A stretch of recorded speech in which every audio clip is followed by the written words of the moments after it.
Benvenuti in Community FVG, un viaggio nei territori del Friuli Venezia Giulia.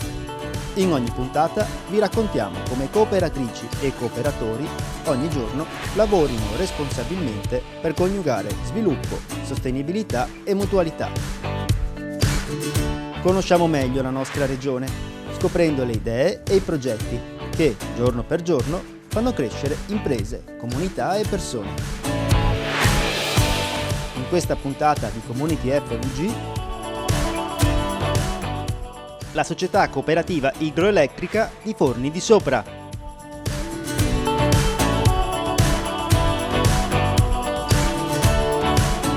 Dalla BCC Pordenonese Monsile, nuove risorse per la solidarietà, assemblea il 28 aprile.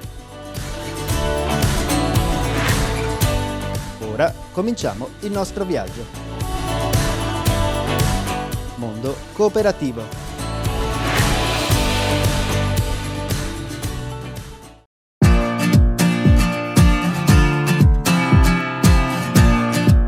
La società cooperativa idroelettrica di Forni di Sopra nasce nel 1925, anche se ci sono dei documenti di archivio che fanno iniziare l'attività nell'anno 1910, quando cercano di costruire una centrale idroelettrica per dare servizi alle aziende che in quel momento stanno nascendo in paese.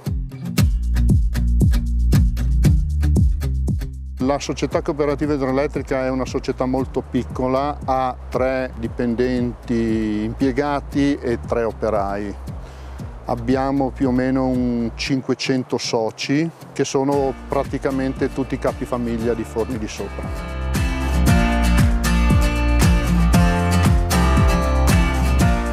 La centrale idroelettrica nasce nel 1948, comincia a produrre energia per tutto Forni di Sopra, però nel 1966, causa l'alluvione, viene distrutta. Il paese si mette tutto assieme, cerca di dare una mano sia all'amministrazione ma anche tutti i privati, e nel 1968 viene completamente ricostruita. Diciamo che noi 50 anni dopo, nel 2018, abbiamo acquistato la nuova sede e abbiamo fatto l'inaugurazione proprio lo stesso giorno.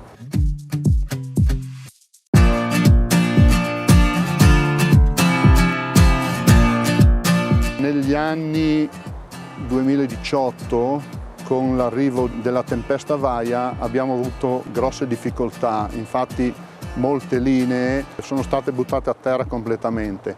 Questo però da una parte ci ha anche aiutato nel pensare che bisognava cominciare ad interrare queste linee, per cui abbiamo fatto degli interramenti anche con grosso impegno da parte della società, però siamo riusciti a fare queste operazioni qui.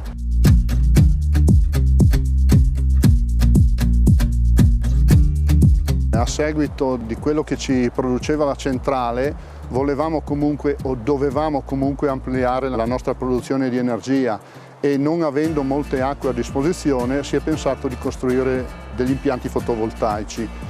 Infatti abbiamo 2 lotti di fotovoltaico da 200 kW l'uno, e diciamo che la produzione annuale della idroelettrica è, mediante questa centrale, di 1,5 milioni medio di kilowatt all'anno e altri 500.000 kW prodotti dall'impianto fotovoltaico.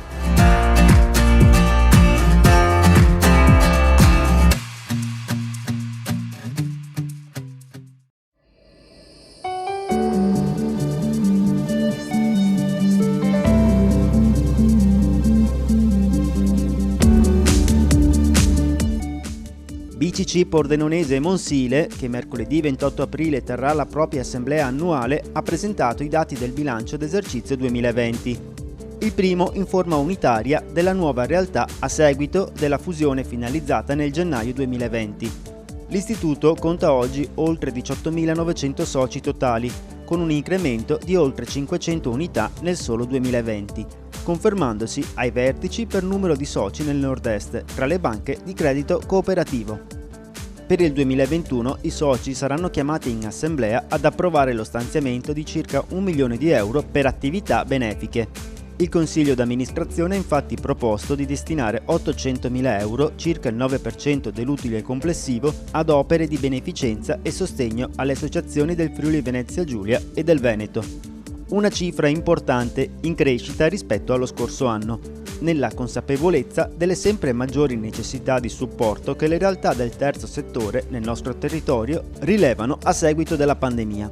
A questi importi va aggiunto l'abituale contributo in forma di sponsorizzazioni pari a circa 200.000 euro a sostegno di sport e cultura.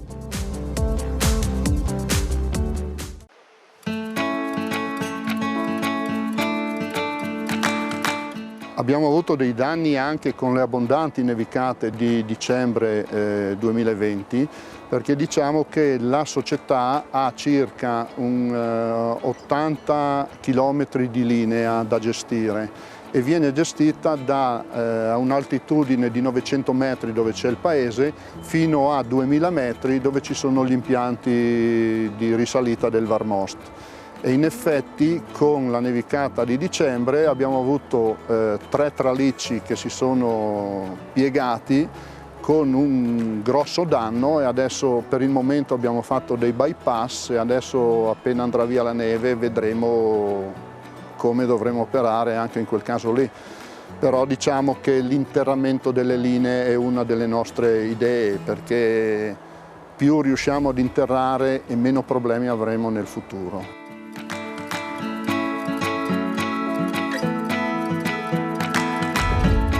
Per quanto riguarda le tariffe, la cooperativa fa delle tariffe che sono veramente allettanti, avendo quasi tutti i capifamiglia di Forni di Sopra soci della nostra società cooperativa idroelettrica hanno delle bollette che sono un attimino inferiori a quello che è la normalità.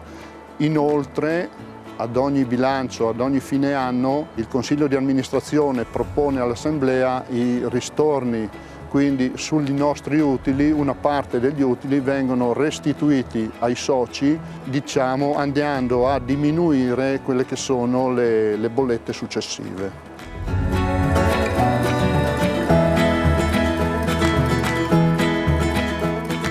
La società cooperativa idroelettrica ha dei buonissimi rapporti con le amministrazioni comunali, sia di Forni di Sopra che di Forni di Sotto. Noi in questo momento stiamo gestendo per entrambi i comuni sia l'illuminazione pubblica, sia gli impianti a biomassa, sia i fotovoltaici che anche nel comune limitrofo sono abbastanza importanti.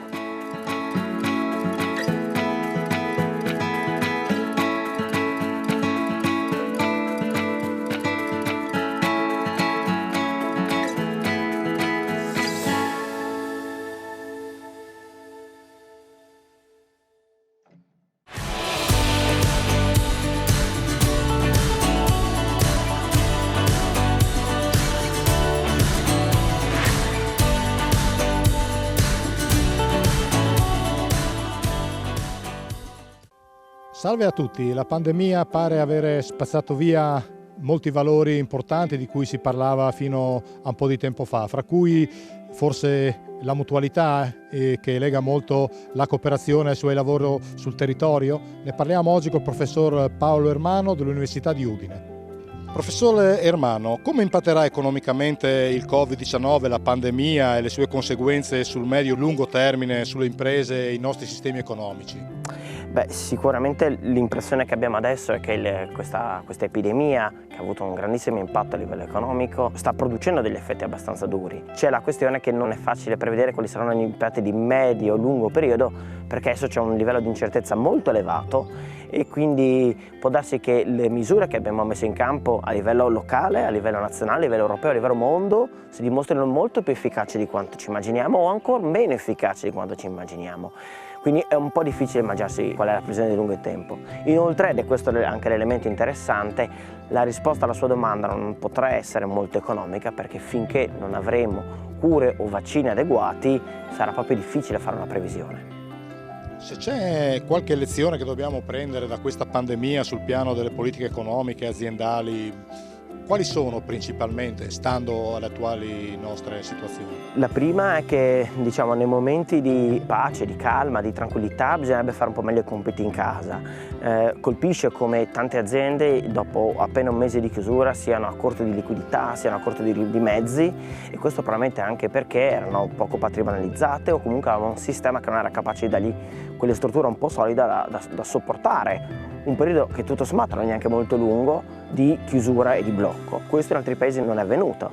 Questo anche perché in Italia abbiamo un numero per esempio di liberi professionisti quasi doppi rispetto per esempio alla Germania, piuttosto che abbiamo aziende molto piccole, ed è molto più difficile che le aziende piccole abbiano spalle solide per situazioni del genere. Ecco, allora dal punto di vista economico, se c'è qualcosa che potremmo imparare è bisogna iniziare ad aggregare aziende, farle crescere di dimensione, perché questo le rende più resistenti di fronte alle tempeste che possono originarsi. Appunto, una lezione è questa, ma altre lezioni che possiamo apprendere da questa crisi, anche un po' lunga sotto un certo aspetto, ecco, quale spazio possono avere o possono aprirsi per delle forme di impresa come la cooperativa basate su principi mutualistici e non orientati esclusivamente al profitto? Questa è una bella domanda, anche perché se c'è una cosa che segna questa situazione è il ruolo dello Stato, cioè il ruolo di quel soggetto che riesce a mutualizzare vizi e virtù del sistema, e così anche aziende che riescano ad aggregarsi, a trovare forme di mutuo soccorso, di mutuo aiuto per poter superare le situazioni un po' più problematiche, probabilmente saranno molto più solide in futuro. In generale quello che stiamo osservando e che speriamo semini bene rispetto al futuro è un rinnovato senso della comunità e della solidarietà fra persone. Banalmente, se non rispettiamo 4 regole sanitarie non usciamo da questa condizione. Se questo poi si tradurrà anche a livello economico in un modo diverso di fare impresa, sicuramente per il mondo cooperativo ci sarà molto più spazio di prima. Finora il profitto ha governato e quello che si dice il neoliberismo ci ha consegnato una società pre-pandemica di un certo tipo. Sarà così anche dopo, secondo lei? È difficile, la mela non cade molto lontana dall'albero, per cui non possiamo aspettarci che domani il mondo cambi di colpo. Bisogna adesso mettere in piedi delle azioni che possano riorientare un po' il sistema. Se perseguiamo queste azioni, probabilmente nell'arco di qualche lustro potremmo osservare un mondo diverso, ma come questo sistema economico in cui il libero mercato ha un ruolo molto preponderante si è realizzato nell'arco di decine di anni, così non possiamo aspettarci che dall'oggi al domani tutto cambi. L'importante sarebbe sfruttare questo momento di attesa, usiamo questo termine, per ripensare alcuni principi, alcuni punti saldi su cui ne abbiamo costruito la nostra società in passato, rivederli insieme, in maniera comunitaria, collettiva, per definire poi il domani. Diciamo 2 di questi punti saldi. 2 di questi punti saldi. Il primo è il patto sociale relativo alla gestione della cosa pubblica. Non è più accettabile avere un fisco così complesso, come non è più accettabile avere evasori fiscali. Non è più accettabile probabilmente anche permettere alle aziende di muoversi, soprattutto quelle molto grandi, in giro per il mondo a scovare quei paesi con la tassazione più bassa, perché quando c'è un momento di crisi la sanità viene pagata dalle tasse, dalla collettività. Questo sicuramente è il primo. E il secondo, superare un po' quello che è un individualismo italiano che si è sviluppato soprattutto negli ultimi 30-40 anni, e capire che facendo un po' più di rete, sapendo che il termine è stato anche forse un po' abusato negli ultimi anni, però insomma trovare modi per cui ognuno ceda un po' del proprio piccolo orticello per una prospettiva un po' più di ampio respiro, sicuramente sarebbe un grande passo avanti.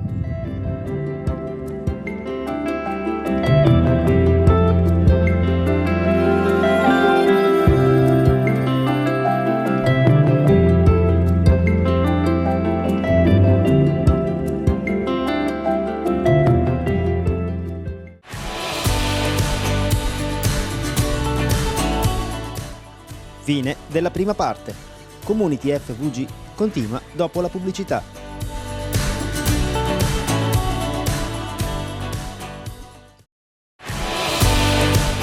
Ben ritrovati in Community FVG. Riprendiamo con Mondo Cooperativo. Inizia la seconda parte.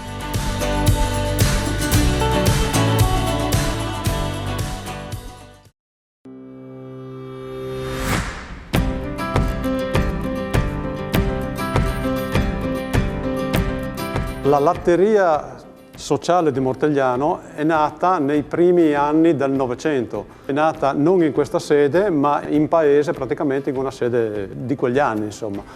Poi nel 1956 è stata cambiata la sede, è stata costruita questa nuova sede nuova 70 anni fa più o meno, e quindi necessita di rinnovamento costante perché gli anni passano e quindi c'è sempre qualcosa di nuovo da fare. Nei primi anni, fino agli anni 70-80, la latteria era turnaria, poi si è trasformata in sociale, poi la latteria ha proseguito i suoi anni buoni fino agli anni 90, poi dal 90 fino al 2000 con le stalle che chiudevano. Il problema in quegli anni dell'insilato, che con i gasari di quegli anni non si poteva fare formaggio con l'insilato, è andato un po' scemando più verso la morte praticamente. Quindi prima del 2000 era arrivata a 12-13 quintali di latte al giorno e stava chiudendo. Siamo entrati in 5-6 soci nuovi che hanno portato un po' di rinnovamento e specialmente un po' di latte, perché con i 10-12 quintali di latte che stavano lavorando prima, la cooperativa non poteva stare in piedi e quindi stava chiudendo. Entrando queste forze nuove abbiamo iniziato a fare dei prodotti nuovi, dei prodotti teneri in pratica, no? Quindi mozzarelle, stracchini, formaggi speziati, yogurt, eccetera. Con questi prodotti nuovi abbiamo anche iniziato a farci vedere in giro. Siamo andati molto spesso in quegli anni a farci conoscere, quindi alle varie sagre, a San Simone, a Strassoldo, a Cervignano, a Portogruaro. Abbiamo cercato di farci vedere e farci conoscere. Da qui abbiamo capito che poteva funzionare il sistema, il gruppo di persone che stava lavorando, che era unito, i dipendenti bravi, e siamo andati avanti. Da qui abbiamo cercato di migliorare la struttura e quindi già 5-6 anni dopo abbiamo rifatto lo spaccio nuovo, che prima era un piccolo spaccetto all'interno del fabbricato e poi l'abbiamo fatto nuovo all'esterno nel cortile. Questo ha dato una grossa spinta positiva perché lo spaccio di dimensioni adeguate e con i prodotti adeguati ha dato lo spunto per andare avanti e questo per noi è stato molto importante.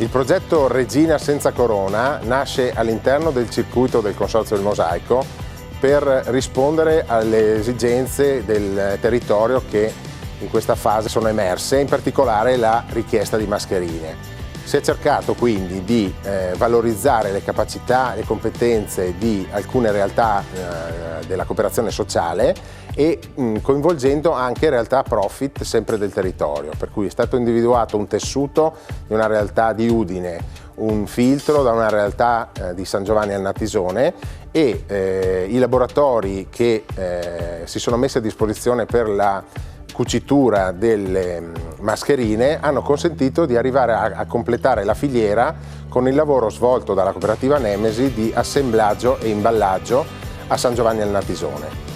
Si è riusciti così a valorizzare delle realtà del territorio, possiamo vantarci di dire che la mascherina è made in Friuli e rispondere alle esigenze delle persone che necessitano delle mascherine per proteggersi e poter riprendere la propria vita normale con questa nuova normalità.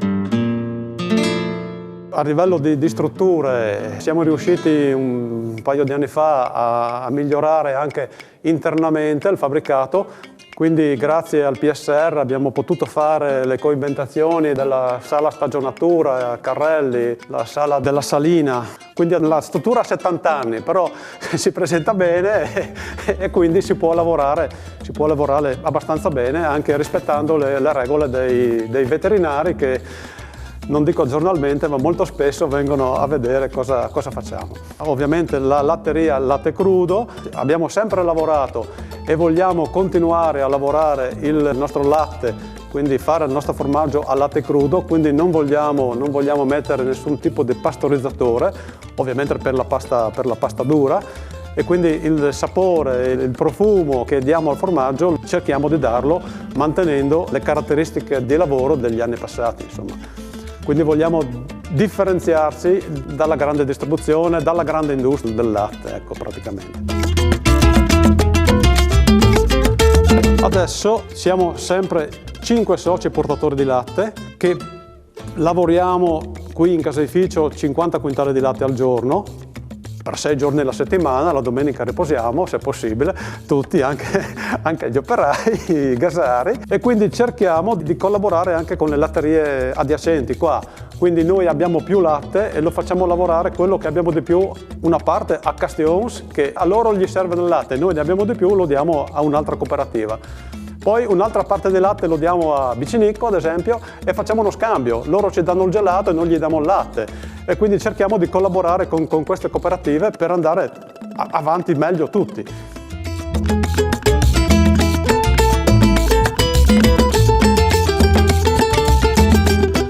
La cooperativa attualmente ha 3 gasari, poi ne abbiamo altre 4-5 persone che fanno il resto, quindi gli spacci, l'ufficio, il magazzino e quello che serve. Quindi siamo più o meno una decina di persone che lavorano in caseificio.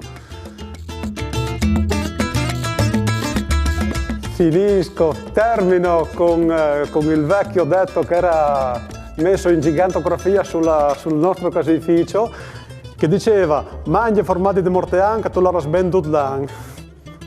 Punto.